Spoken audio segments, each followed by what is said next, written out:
Hi friends, फिर से आप लोगों को स्वागत करता हूँ आपका अपना यूट्यूब चैनल मान निर्मल टैक्स कंसल्टेंसी। मैं आपका दोस्त निर्मल मंडल।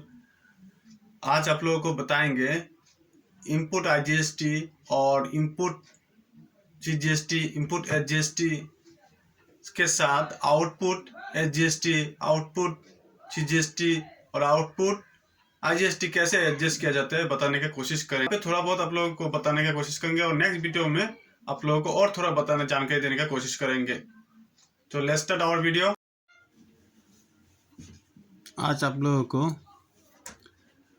GST, input output, HGST, CGST, IGST ये सब में मंथली कैसे एडजस्टमेंट एंट्री मारा जाता है उसके बारे में बताएंगे आप लोगों को। First of all IGST output और आईजीएसटी इनपुट और सब आपको एडजस्टमेंट करना पड़ेगा। फिर अगर आईजीएसटी इनपुट रह जाता है फिर वो सीजीएसटी आउटपुट के साथ एडजस्ट होगा, इसका बाद सीजीएसटी इनपुट के साथ एडजस्ट होने का बाद फिर भी आपका आईजीएसटी रह जाता है तो फिर उसको एचजीएसटी के साथ एडजस्ट होगा। फिर एचजीएसटी इनपुट एचजीएसटी आउटपुट के साथ एडजस्ट होगा। अगर आईजीएसटी इनपुट आपका IGST output, CGST output, HGST output से ज़्यादा है, जितना लायबिलिटी खड़ा हुआ है उससे भी ज़्यादा है, तो फिर आपका इनपुट से पूरा एडजस्ट हो जाएगा और आपका जितना सीजीएसटी एचजीएसटी इनपुट रह जाएगा वो बैलेंस में रह जाएगा, फॉरवर्ड हो जाएगा नेक्स्ट महीने के लिए। जैसे कि फॉर एग्जांपल यहाँ पे एक तो एंट्री देखिए, इस कंपनी में एंट्री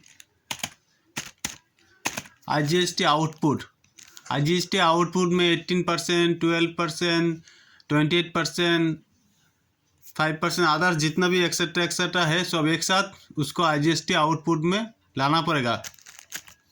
फिर लाने का बाद एक ही एंट्री में लाना पड़ेगा। देखिए यहाँ पे जैसे एक ही एंट्री में लाया, फिर लाने के बाद जितना इनपुट है आईजीएसटी इनपुट 5% हो या 18% हो, 12% और आपका आईजीएसटी आरसीएम भी जो ट्रांसपोर्टर का ऊपर में 5% आरसीएम क्लेम करता है, उसमें इनपुट भी मिलता है और आउटपुट में टैक्स जीएसटी टैक्स देना पड़ता है, तो वो भी इनपुट में आ जाता है। जो हम लोग एक बार पेमेंट करेंगे उसको आरसीएम को, फिर इसको इनपुट भी लेंगे। तो देखिए यहाँ पे आईजीएसटी आउटपुट 18% जितना अमाउंट है, यहाँ पे जितना इनपुट है IGST input 5%, IGST input 5% RCM transporter का और आईजीएसटी इनपुट 18%, जितना आउटपुट है 47,031.14 और जितना आपका आईजीएसटी इनपुट है उसका है एडजस्ट हो गया। एडजस्ट होने का बाद भी आईजीएसटी इनपुट रह गया। देखिए यहाँ पे रह गया 7,16,526। ये कौन सा महीने का दिखाया? सितंबर का महीने का। अभी आइए सीजीएसटी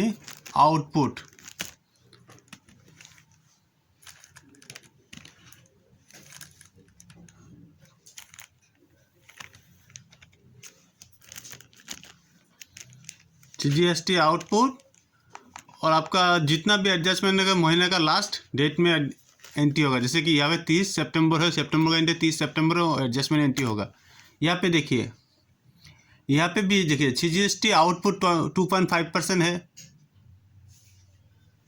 जो भी 5% होता है उसको 50-50 हो जाता है, क्योंकि सीजीएसटी आउटपुट 2.5% होता है और एचजीएसटी आउटपुट 2.5% होता है, दोनों मिला के 5% होता है। सेम वैसे ही भी 9% मतलब 18% का है। देखिए यहाँ पे सीजीएसटी आउटपुट 2.5%, ये भी आ गया, आउटपुट में डेबिट हो गया, और ये सीजीएसटी 9% आउटपुट ये भी डेबिट हो गया। मतलब पहले हमारा क्रेडिट था, ये सब पे करना था हमको, लाइबिलिटी था तो क्रेडिट था। अभी इसको डेबिट कर देते, इसका लेजर टू नील हो गया, जीरो हो गया। तो जो बैलेंस बचा था, आप लोगों को बोला था ना आईजीएसटी इनपुट में बैलेंस बचा था, खाली आईजीएसटी इनपुट में वही एडजस्ट हो गया। देखिए यहाँ पे एडजस्ट हो गया। और जो इनपुट रह गया, कुछ कुछ इनपुट रह गया सितंबर में मैंने, देखिए जैसे सीजीएसटी इनपुट, सीजीएसटी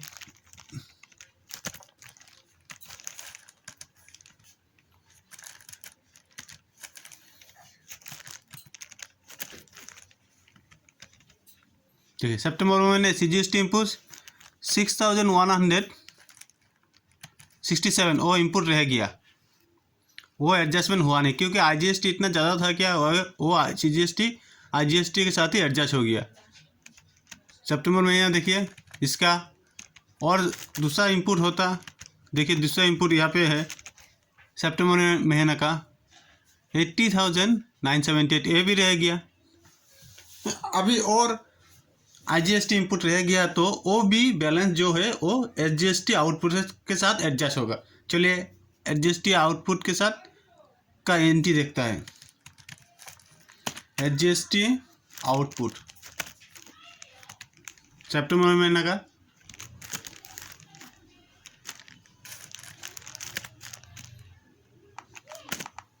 ये देखिए, एचजीएसटी आउटपुट में क्या हो गया, उतना इनपुट बचा नहीं है आईजीएसटी इनपुट में। तो देखिए यहाँ पे क्या होगा, वो HGST input 2.5% output, HGST output 9% और जो एचजीएसटी का इनपुट है वो यहाँ पे यूज़ हुआ है। और आईजीएसटी जितना बैलेंस यहाँ पे 3282 बैलेंस था तो 3282 यूज़ हुआ है। और बाकी उसका जो स्टेट का है, स्टेट का बैलेंस वो सब में एडजस्ट हुआ है। ये देखिए ये सब एडजस्ट करने के बाद जितना बैलेंस बचता है वो लाइबिलिटी बन जाता है, टैक्स पे करना पड़ेगा। देखिए लास्ट में यहाँ पे एचजीएसटी पेएबल इतना हो गया, तो इतना हम लोगों को पेमेंट करना है और आईजीएसटी में इतना और ये इतना। चलिए इनपुट एचजीएसटी का लेजर देखते हैं। इनपुट एचजीएसटी का लेजर सितंबर महीने का, देखिए इसमें सितंबर महीना एडजस्ट हो गया और सीजीएसटी में क्या बैलेंस रह गया था 6167 था और यहाँ पे एडजस्ट हो गया 8416, मतलब प्रीवियस महीने का 22850 था तो वो भी एडजस्ट हो गया। 9% का भी सेम है, देखिए 80978 था और प्रीवियस महीने का वो 3878 था, वो भी एडजस्ट हो गया। ये सब एडजस्ट होने के बाद जितना बैलेंस रह गया वो पेमेंट का, मतलब जितना एडजस्ट होने के बाद जितना आउटपुट अगर ज़्यादा होता है तो भी पेमेंट करना पड़ता है लायबिलिटी। सेम इनपुट आईजीएसटी भी अगर ज़्यादा हो जाएगा आईजीएसटी आउटपुट के से तो ये पेमेंट नहीं करना पड़ेगा, लेकिन आउटपुट अगर आईजीएसटी आउटपुट अगर ज़्यादा हो जाएगा इनपुट आईजीएसटी से तो पेमेंट करना पड़ेगा। और सीजीएसटी का भी एक ही बात है, आउटपुट से इनपुट अगर ज़्यादा हो जाएगा लायबिलिटी खड़ा होता है तो पेमेंट करना ही पड़ेगा। ये आप लोगों को एक एंट्री दिखाया है।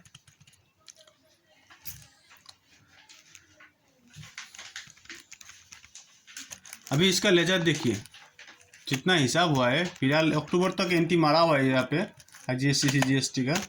सीजीएसटी आउटपुट देखिए एडजस्टमेंट एंट्री हर एक महीना मारा हुआ है। चलिए अक्टूबर तक इसका कितना बैलेंस है देखते हैं हम लोग।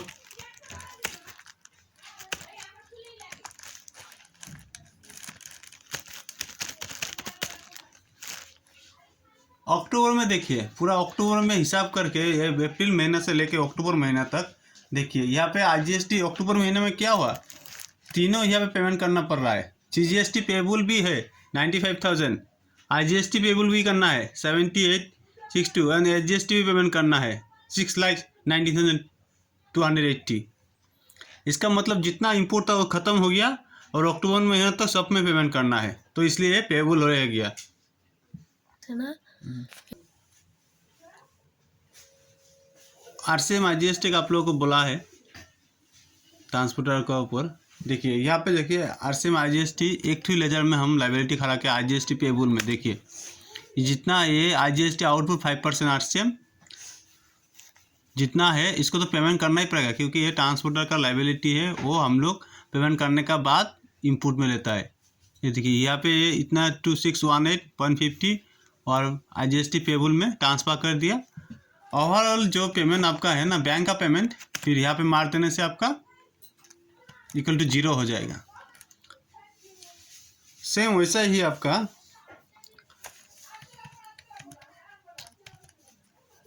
आरसीएम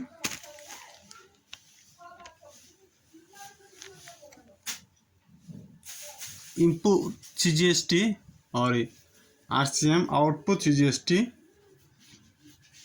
और आपका HGST input CGST RCM HGST output CGST same ऐसे ही। और लोकल जो होता है विद इन आसाम का जो ट्रांसपोर्ट होता है वो सब पे आपका एचजीएसटी सीजीएसटी में दो भाग में डिवाइड हो जाते हैं और जो आउटसाइड ऑफ आसाम होता है वो सब आईजीएसटी में आ जाता है लाइबिलिटी।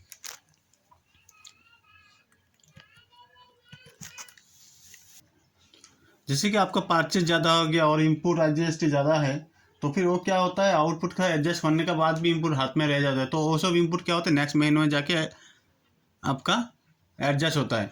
और एडजस्ट होने के बाद अगर लाइबिलिटी बनता है तो पे करना पड़ता है, अगर लाइबिलिटी नहीं बनता तो फिर नेक्स्ट महीना वो फॉरवर्ड हो जाता है, वो नेक्स्ट महीने में जाके एडजस्ट होता है। आप लोगों को फिर एक बार बोल देता है जितना आउटपुट है आपका आईजीएसटी हो सीजीएसटी हो एचजीएसटी हो, पहले तो आईजीएसटी आउटपुट जितना है वो सारा एक लेजर में एक ही साथ कर लीजिएगा। इसके बाद इसको इनपुट में जाके आईजीएसटी इनपुट में जितना आईजीएसटी में उसके साथ एडजस्ट करेंगे। सेम फिर एचजीएसटी आउटपुट जितना एचजीएसटी आउटपुट है उसको एक लेजर में कीजिएगा, एक साथ एंट्री कीजिएगा। जैसे फिलहाल हम यहाँ पे दिखा रहा है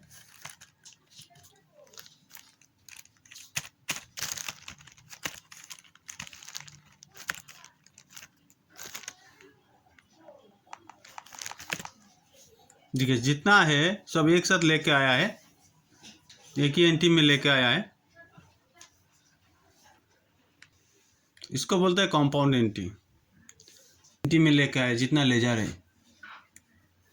जितना इनपुट है वो इनपुट क्रेडिट कर दे। इनपुट तो हम लोग परचेज करने डेबिट होता है, तो एडजस्टमेंट करने का यूटिलाइज करना है। तो यूटिलाइज करना है मतलब क्या है, इसको क्रेडिट करना पड़ेगा तभी यूटिलाइज होगा, क्योंकि एक बार डेबिट हो गया फिर क्रेडिट हो गया तो यूटिलाइज हो गया।